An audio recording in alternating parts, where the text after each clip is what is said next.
Fala galera, tudo bem com vocês? Meu nome é Lucas, este é o podcast Jovem Cristão, sejam todos muito bem-vindos. No episódio de hoje vamos refletir o Evangelho de Nosso Senhor Jesus Cristo, segundo São Mateus, capítulo 5, do versículo 1 até o versículo 16. Bora lá? Mateus capítulo 5, versículo 1. Vendo aquelas multidões, Jesus subiu à montanha. Sentou-se e seus discípulos aproximaram-se dele. Então abriu a boca e lhes ensinava, dizendo: Bem-aventurados os que têm um coração pobre, porque deles é o reino dos céus. Bem-aventurados os que choram, porque serão consolados. Bem-aventurados os mansos, porque possuirão a terra. Bem-aventurados os que têm fome e sede de justiça, porque serão saciados. Bem-aventurados os misericordiosos, porque alcançarão misericórdia. Bem-aventurados os puros de coração, porque verão Deus. Bem-aventurados os pacíficos, porque serão chamados filhos de Deus. Bem-aventurados os que são perseguidos por causa da justiça, porque deles é o reino dos céus. Bem-aventurados sereis quando vos caluniarem, quando vos perseguirem e disserem falsamente todo mal contra vós, por causa de mim. Alegrai-vos e exultai, porque será grande a vossa recompensa nos céus, pois assim perseguiram os profetas que vieram antes de vós. Vós sois sal da terra. Se o sal perde o sabor, como que lhe será restituído o sabor? Para nada mais serve, senão para ser lançado fora e calcado pelos homens. Vós sois a luz do mundo. Não se pode esconder uma cidade situada sobre uma montanha, nem se acende uma luz para colocá-la debaixo do alqueire, mas sim para colocá-la sobre o candeeiro, a fim de que brilhe a todos os que estão em casa. Assim, brilhe vossa luz diante dos homens, para que vejam as vossas boas obras e glorifiquem vosso Pai que está nos céus. Palavra da salvação, glória a vós, Senhor. Bora para a reflexão? Bom, a gente começa aqui hoje o Sermão da Montanha, que compreende, os capítulos do Evangelho de São Mateus, desde o capítulo 5 até o capítulo 7. E aí no versículo 1, Jesus viu as multidões e aí subiu a montanha. E aí se sentou, os discípulos aproximaram dele e ele começou a falar. Bem-aventurados os que têm coração pobre, porque deles é o reino dos céus. Uma coisa que a gente tem que lembrar, que nós, enquanto cristãos, somos chamados a sermos pobres de coração. O que seria ser pobre de coração? Não ter o coração apegado às pessoas e às coisas. Porque se a gente tem o coração apegado, a gente sofre demais. Por exemplo, vamos pensar primeiro na questão das coisas.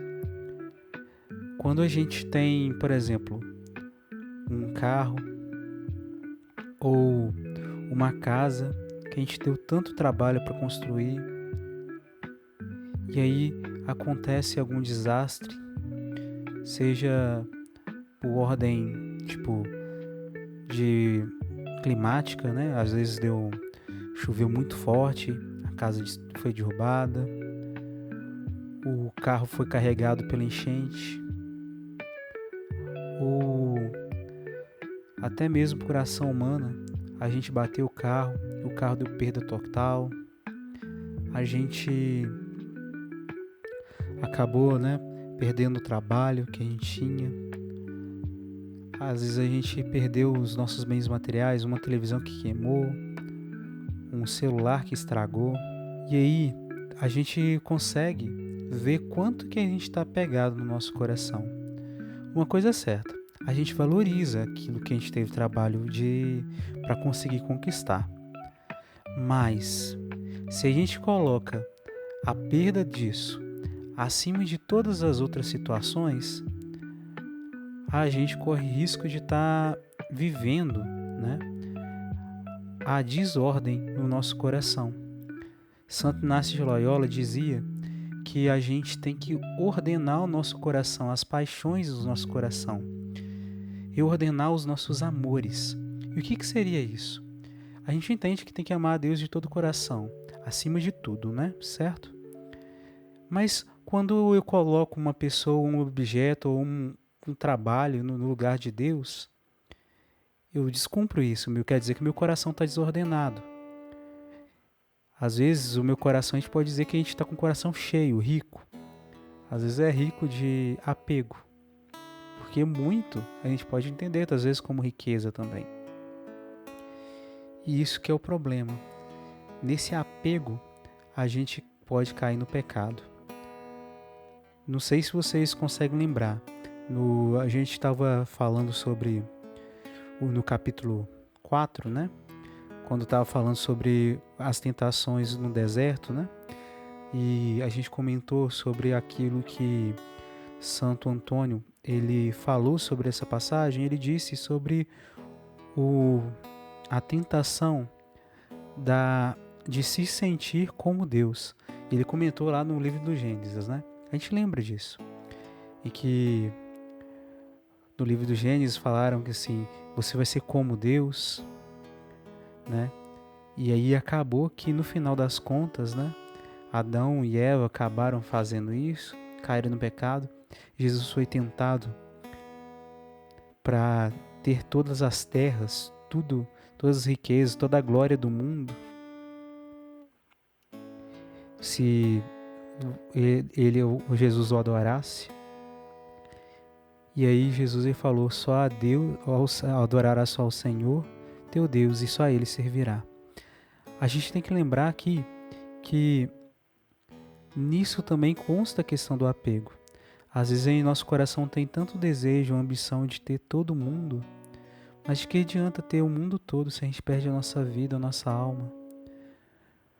Voltando para a questão da perda financeira, a gente corre risco de, no luto, que é o processo de qualquer perda que a gente vive, se a gente for olhar para um lado psicológico, a gente acabar se revoltando contra Deus, xingando as pessoas e até mesmo cometendo o pecado mais grave ainda, descontando a nossa raiva nas pessoas. Mas se a gente tem o coração pobre, desapegado, a gente não cai nesse erro. Por mais que a gente sofra, doa no nosso coração porque a gente perdeu algumas coisas, até bens muito importantes, mas a gente lembra que pelo menos a vida não se foi. A gente foi teve livramento, né? A gente foi liberto. Também o mesmo com relação a pessoas. A gente pode ter o coração apegado às pessoas, rico de amor à pessoa, ou no caso, não amor, né? Rico de apego às pessoas. E aí a gente pode pensar pelo lado psicológico, que é o caso da dependência emocional. Às vezes a pessoa está num relacionamento abusivo. E o que seria relacionamento abusivo? Alguns dos sinais de relacionamento abusivo que a gente encontra é a pessoa não pode fazer aquilo que ela quer, que ela gosta, porque ela tem que fazer as coisas pelo outro. O outro obriga ela a fazer as coisas, quer saber onde que ela está dentro do relacionamento, quer que a outra pessoa sirva a ela como se fosse quase que um empregado ou escravo, e a outra pessoa, por dependência emocional, acaba cedendo muitas vezes, e assim vai adoecendo por dentro, vai apagando os sonhos, vai apagando o coração, e aí que vem o pecado, né? A gente corre risco de colocar outras pessoas no lugar de Deus. Por isso que é importante a gente ser pobre de coração nesse sentido, desapegado das pessoas e das coisas. Um outro exemplo de apego das pessoas que infelizmente acontece é no caso mais extremo, por exemplo, uma pessoa morre na nossa família, um amigo muito próximo. Como que eu vou saber se o meu relacionamento com aquela pessoa era um apego muito grande, excessivo? Se depois de ter perdido aquela pessoa, eu não dar conta de afastar daquilo, por exemplo, de eu não dar conta depois de superar, né, aquela perda e eu me paralisar por causa da perda. Porque eu era tão dependente da pessoa, a pessoa fazia tudo pra mim, ela era meu apoio emocional em tudo. Só que aí, quando o único apoio que a gente tem, que é aquela pessoa, se vai, a gente desmorona. É como se fosse uma cadeira dessas de plástico e que ela só tivesse 2 pés. Um já estava quebrado. Aí o outro pé se rói, quebra. E aí a gente está, dependendo da posição que a gente está sentado, a gente às vezes pode ser que não consiga perceber que a cadeira está bambeando, porque a gente está parado, aí a gente está em equilíbrio. Mas e quando quebra aquele pé, o último pé, a cadeira cai. Hoje, quando eu estava mexendo no computador aqui mais cedo, eu estava sentado na minha cadeira. Minha cadeira é aquela cadeira de rodinha, só que ela tem uma coluna única entre a que liga as rodas até o assento. E aí eu apoiei meu corpo na pontinha da cadeira e a cadeira começou a querer cair comigo. Então, se a gente tem um único apoio, e é especialmente nas pessoas que são frágeis e que se vão, né, a gente corre risco de cair. Não quer dizer que não seja importante a gente ter amizade, a gente gostar das pessoas, não. Mas sim que a gente não pode ser apegado às pessoas. A gente tem que colocar Deus em primeiro lugar na nossa vida. E partindo para o versículo 4, bem-aventurados os que choram, porque serão consolados. Lembremos agora, por exemplo, da passagem em que São Paulo, eu não me recordo exatamente qual, ele dizia: chore com os que choram e se alegre com os que se alegram. Quando a gente vê uma pessoa em luto ou sofrendo, a gente não pode negar a dor dela ou rir na cara dela, porque assim a gente comete pecado, a gente fere mais ainda aquela pessoa, desrespeita aquela pessoa, não ama aquela pessoa e faz algum gesto contrário àquilo que é de Deus, a vontade de Deus para a nossa vida. E aí a gente age com desamor. Quando a gente chora pelas dores, não só nossas, mas pelas dores dos nossos irmãos também, entenda que se a gente entregar essas dores, esses choros, nas mãos de Jesus, Ele vai cuidar.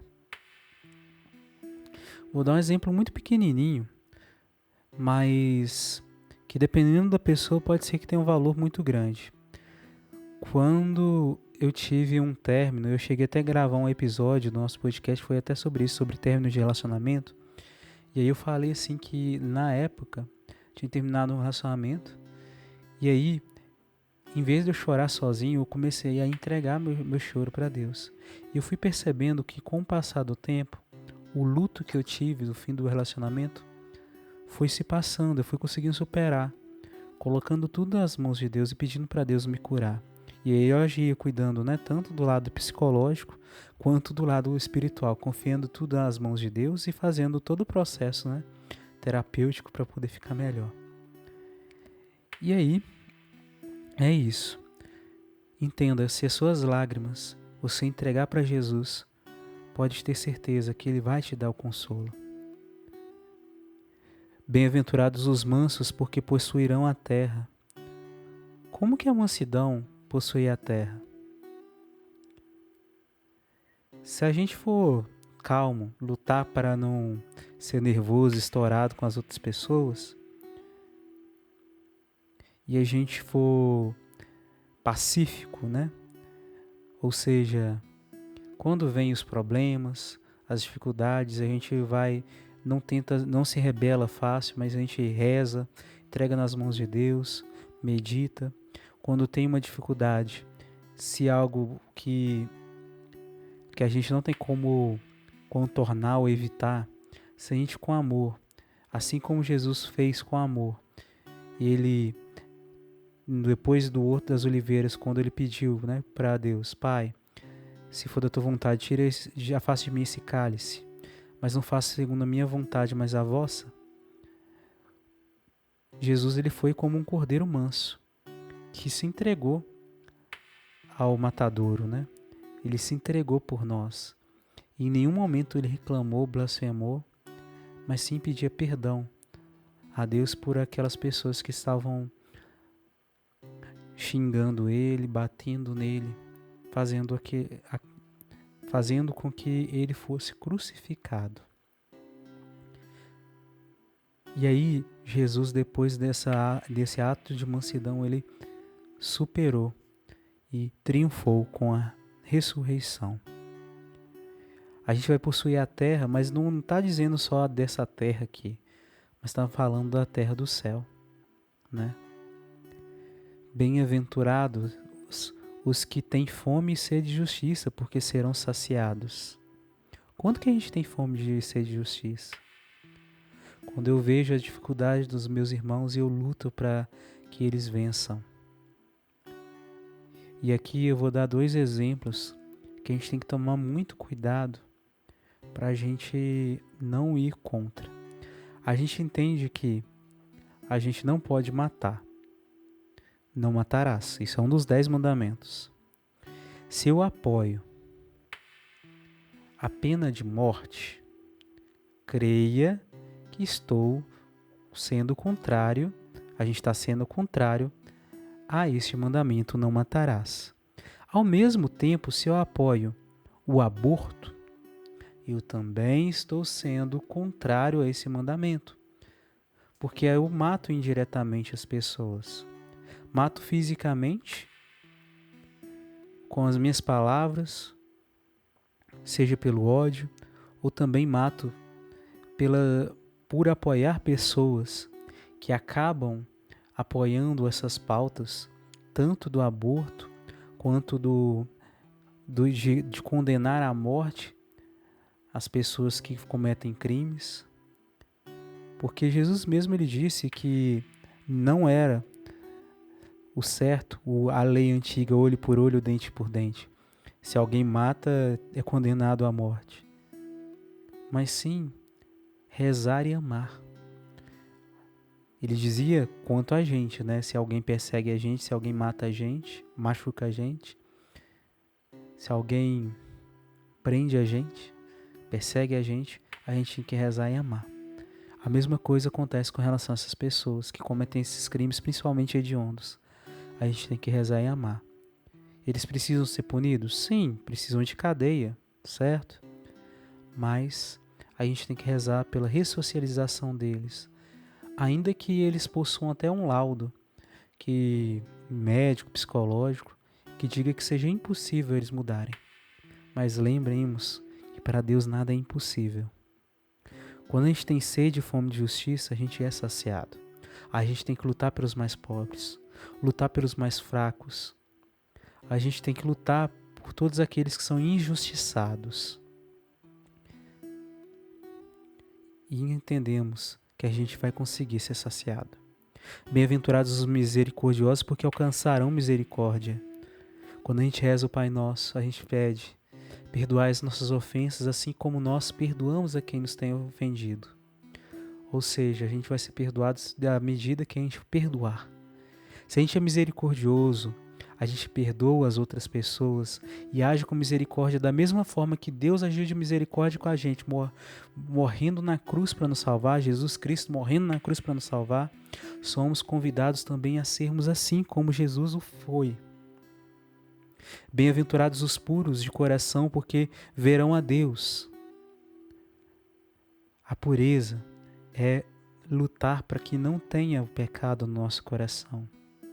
Tudo aquilo que é impureza, tudo aquilo que é pensamento que não vem de Deus, a gente tem que lutar para que isso prepare para que nosso coração seja convertido. E sendo puro de coração, a gente vai ver Deus. Sejamos como criancinhas, porque o anjo deles vê Deus que está no céu e adora, está sempre diante de Deus. Bem-aventurados pacíficos, porque serão chamados filhos de Deus, ou seja, aqueles que procuram a paz, que lutam pela paz, pelo fim das guerras, esses serão chamados filhos de Deus. Bem-aventurados os que são perseguidos por causa da justiça, porque deles é o reino dos céus. Bem-aventurados sereis quando vos caluniarem e perseguirem. Ou seja, se a gente dá a nossa vida pelo reino e pela sua justiça, buscando em primeiro lugar Ele, o reino de Deus, entendamos que tudo mais vai ser acrescentado. Vale a pena, ainda que tenhamos que ir até o martírio. Só que a gente não pode fazer isso com as nossas próprias forças, a gente tem que rezar muito e deixar Deus conduzir as nossas vidas. Lutar pela nossa própria conversão e pela conversão das outras pessoas, pela salvação de todas as almas, de toda a humanidade. Quando a gente fala aqui, depois no versículo 13, vós sois sal do mundo, sal da terra e luz do mundo, né?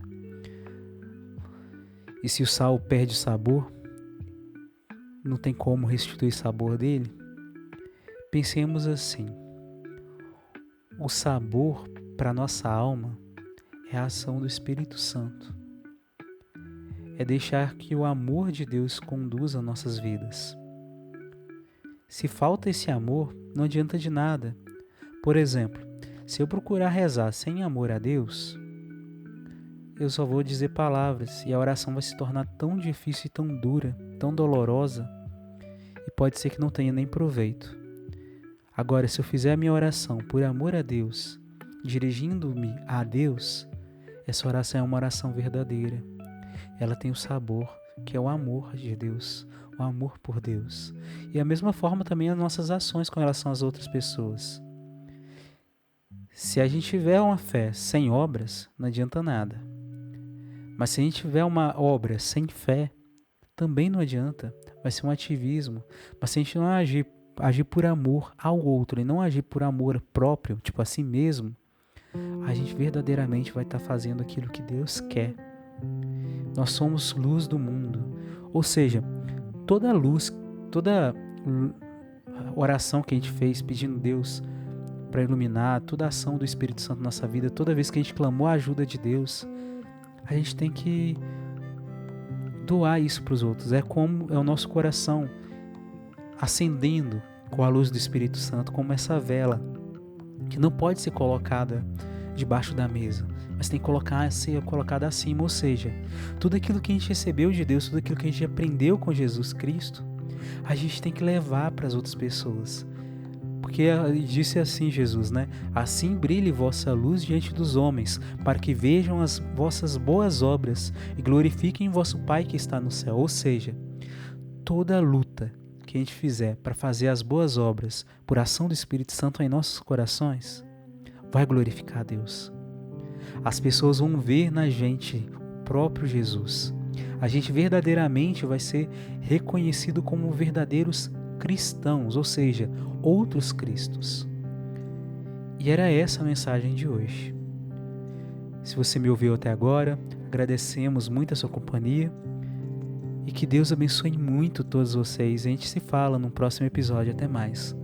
Tchau.